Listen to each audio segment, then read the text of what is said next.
गाएंगे सब लोग मिलके, भारत माता की, अरविंद केजरीवाल, आम आदमी पार्टी।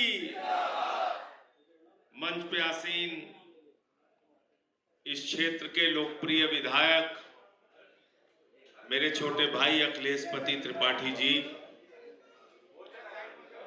दिल्ली के प्रदेश संगठन मंत्री कमल चौधरी जी,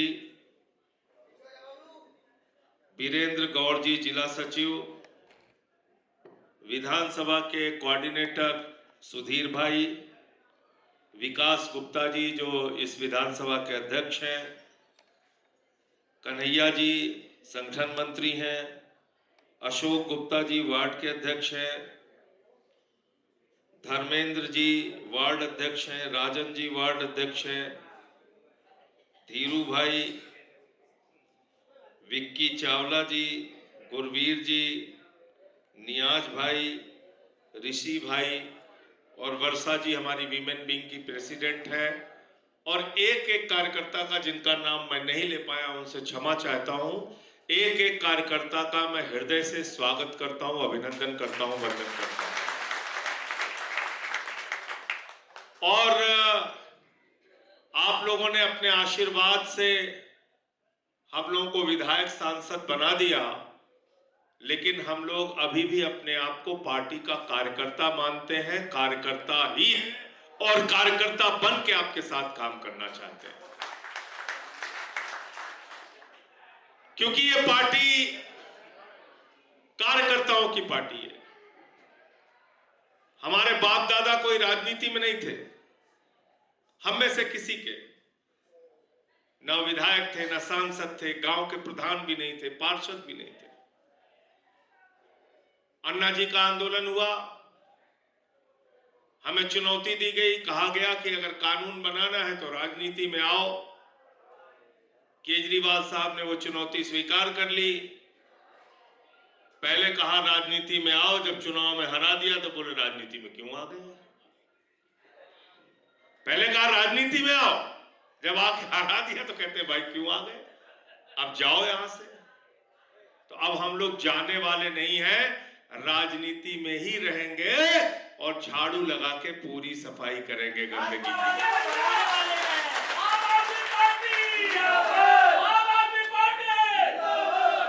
और अखिलेशपति त्रिपाठी ने अपने कामों के बारे में बताया, मैं उसके बारे में ज्यादा चर्चा नहीं करूंगा, आप सब लोग जानते हैं इनके बारे में। पार्टी के अंदर हम लोग कहते हैं 24/7 एमएलए, यानी कि 24 घंटे का विधायक है।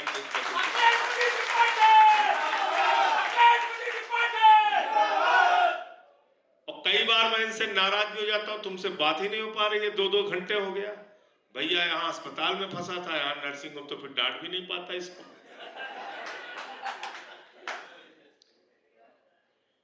और इससे वैसे भी भावनात्मक रिश्ता है। उसकी एक वजह मैं आज आपको बताना चाहता हूं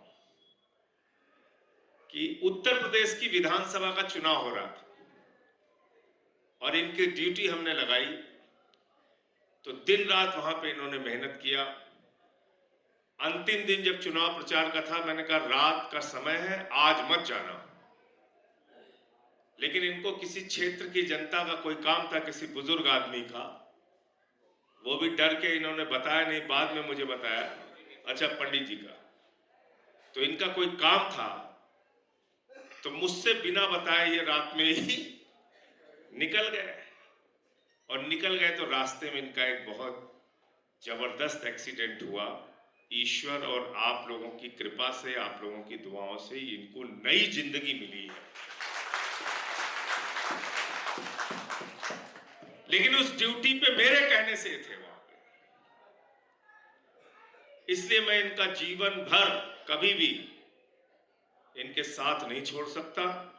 और आप सबसे हाथ जोड़कर विनती करने के लिए आया हूं कि अपने ऐसे भाई, अपने ऐसे साथी, अपने ऐसे बेटे को चौथी बार यहां से जिता के आपको रिकॉर्ड करें।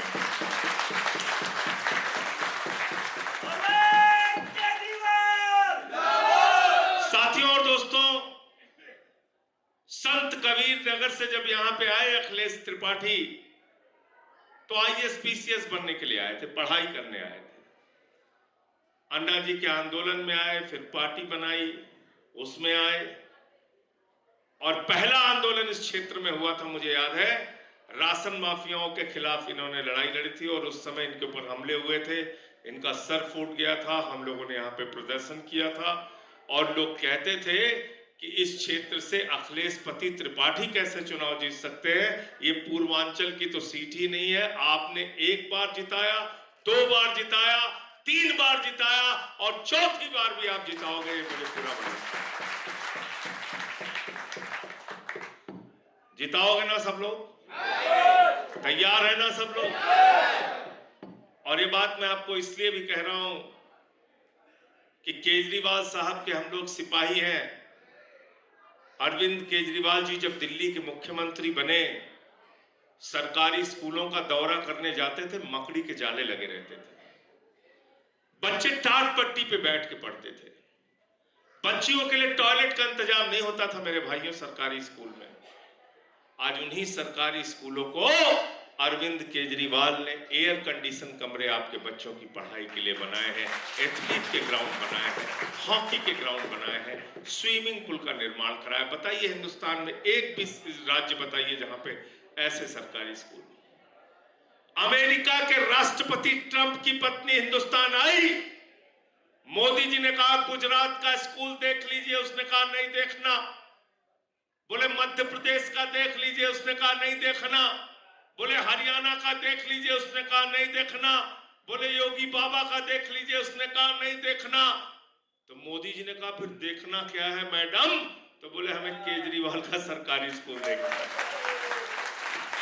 याद है ना, राष्ट्रपति की पत्नी गई थी यहां सरकारी स्कूल देखने।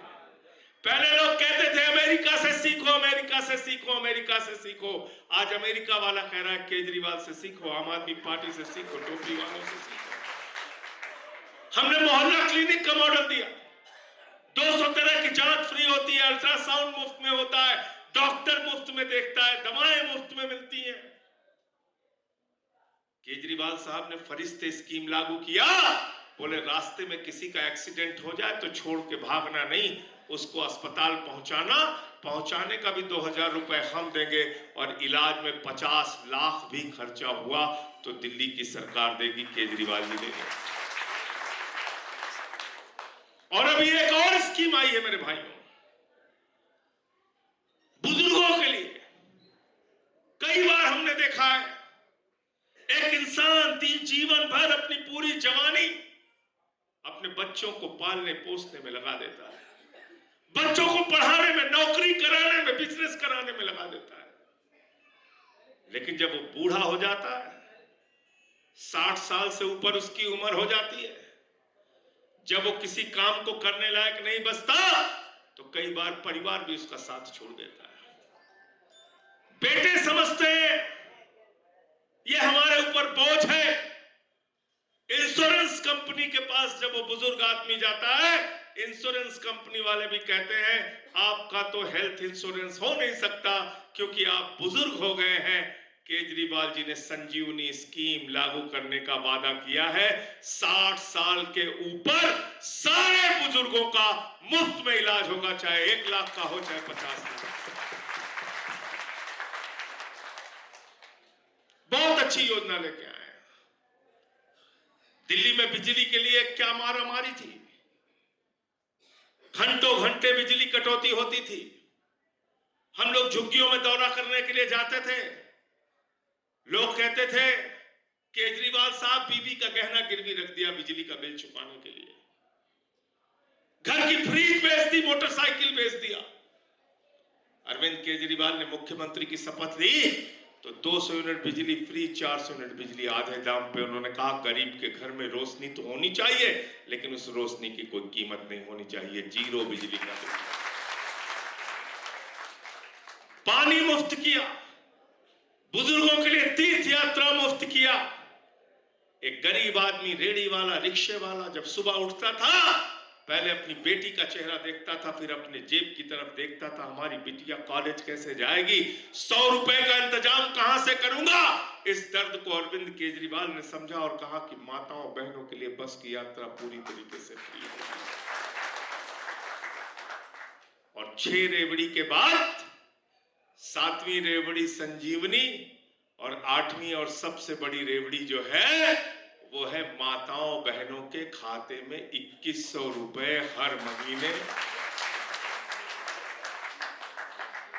हमारी विधानसभा अध्यक्ष कौन है? वर्षा जी हैं? वर्षा जी, महिलाओं के साथ मिलके सारे कार्यकर्ता आप लोग एक एक महिला का रजिस्ट्रेशन इस विधानसभा में होना चाहिए।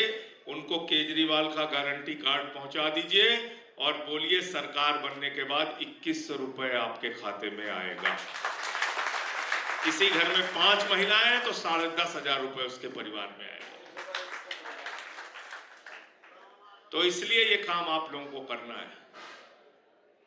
एक तरफ भारतीय जनता पार्टी है जिसने आपके मुख्यमंत्री केजरीवाल को पकड़ के जेल में डाला, मनीष सिसोदिया को पकड़ के जेल में डाला, सत्येंद्र जैन को पकड़ के जेल में डाला। मुझे कहते थे कि संसद में ज्यादा बोलता है, इसको पकड़ के जेल में डालो। मुझे भी पकड़ के जेल में डाला, सबको पकड़ के जेल में डाल दिया। लेकिन जब हम लोग जेल में थे, टीवी पे देखते थे हमारा कार्यकर्ता बाहर लड़ रहा है, पुलिस की लाठियां खा रहा है, भारत माता की जय लगा रहा है, आम आदमी पार्टी जिंदाबाद लगा रहा है, केजरीवाल की जिंदाबाद लगा रहा है। हमारा भी सीना फक्र से चौड़ा हो जाता था और हम कहते थे झुकेंगे नहीं, रुकेंगे नहीं, टूटेंगे नहीं, लड़ेंगे और जीतेंगे। मुझे तो जब घर से लेके जा रहे थे तो अखिलेशपति त्रिपाठी उनकी गाड़ी के सामने लेट गए थे। इनको घसीट के फिर सब लोगों ने किनारे किया। अब मैं तो जब अदालत लाया गया तब भी मैंने कहा कि मैं मोदी जी की यातना का पैमाना चेक करना चाहता हूं। तो हमने चेक कर लिया उनकी यातना का पैमाना। अभी पार्लियामेंट में था, हमारे पूर्वांचल के भाइयों का अपमान करने लगे, कहने लगे, देखो इनको नाम मालूम नहीं, भाजपा के राष्ट्रीय अध्यक्ष कहने लगे रोहिंग्या हैं जिनका हम नाम काट रहे हैं। हमने कहा भैया ये राम सिंह, ये राम, ये छोटे लाल वर्मा, ये विनय दुबे, ये मुकेश पांडे, ये सब रोहिंग्या हैं, बांग्लादेशी हैं। कहने लगे नहीं नहीं यहाँ तो बांग्लादेशी आ गए हैं। तो हमने कहा बक्करवाला में तो बसाया है हरदीपपुरी में, उसको पकड़ो, उसका इस्तीफा लो, उसके खिलाफ कार्रवाई करो। भाई मैं आपसे पूछना चाहता हूं, बांग्लादेश की सीमा किससे लगती है? त्रिपुरा से, आसाम से, बंगाल से लगती नहीं लगती है? बांग्लादेश की सीमा की सुरक्षा की जिम्मेदारी किसकी है? भारत और बांग्लादेश की सीमा की किसकी है? जोर से बोलिए। अमित शाह की है, मोदी की है। 10 साल में हिंदुस्तान में किसकी सरकार है? कोई कह रहा लालू यादव की, मोदी जी की है ना? मोदी जी तो है। अच्छा ढोंगी जी कह रहे हैं, लालू जी की तो नहीं है ना, मोदी जी की है। केजरीवाल भी प्रधानमंत्री नहीं है, मोदी जी ही प्रधानमंत्री है। गृह मंत्री भी मनीष सिसोदिया नहीं है, अमित शाह है कि नहीं है बताओ? और विदेश मंत्री अखिलेशपति त्रिपाठी तो है नहीं, एस जयशंकर है। बताओ भाई बताओ, है कि नहीं है? ये लोग अपने पापों पे भी जश्न मनाते हैं। ऐसी पार्टी मैंने तो हिंदुस्तान में देखी नहीं आज तक, कभी पूरी दुनिया में नहीं होगी। खुद पाप करके जश्न मना रहे हैं, खुद पाप किया, खुद गुनाह किया और जश्न मना रहे हैं। भैया 10 साल से महामानव नरेंद्र मोदी जी जो अपने आप को कहते हैं मैं महामानव हूं, मैं तो अवतार हूं, इंसान है ही नहीं हूं, उनकी सरकार है। अमित शाह गृह मंत्री है, एस जयशंकर विदेश मंत्री हैं। मैं पूछना चाहता हूं मोदी जी से, तुम हमसे सवाल पूछते हो, मैं तुमसे पूछना चाहता हूं, त्रिपुरा से, आसाम से, बंगाल से, झारखंड से, बिहार से, यूपी से पार करके कोई बांग्लादेशी, कोई रोहिंग्या दिल्ली कैसे आ गया? इस्तीफा दो, तुमको अपने पद पे रहने का अधिकार है।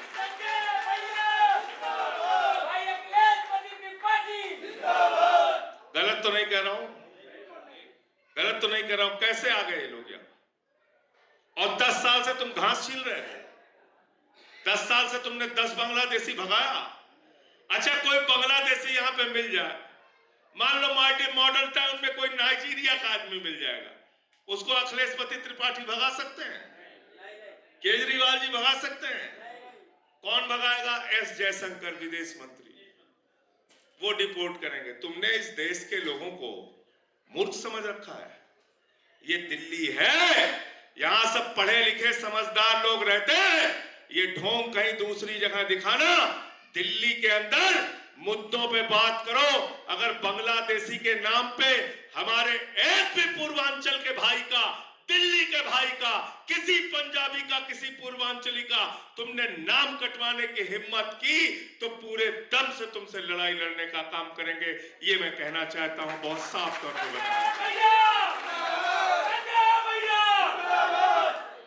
अभी मैं नजफगढ़ गया था, वहां एक लेडी ने कहा मेरा नाम सरोज सहरावत है, मेरा नाम काट दिया। तो अब ये जो जाट महिलाएं हैं, ये सब बांग्लादेशी हैं। क्या नाम है?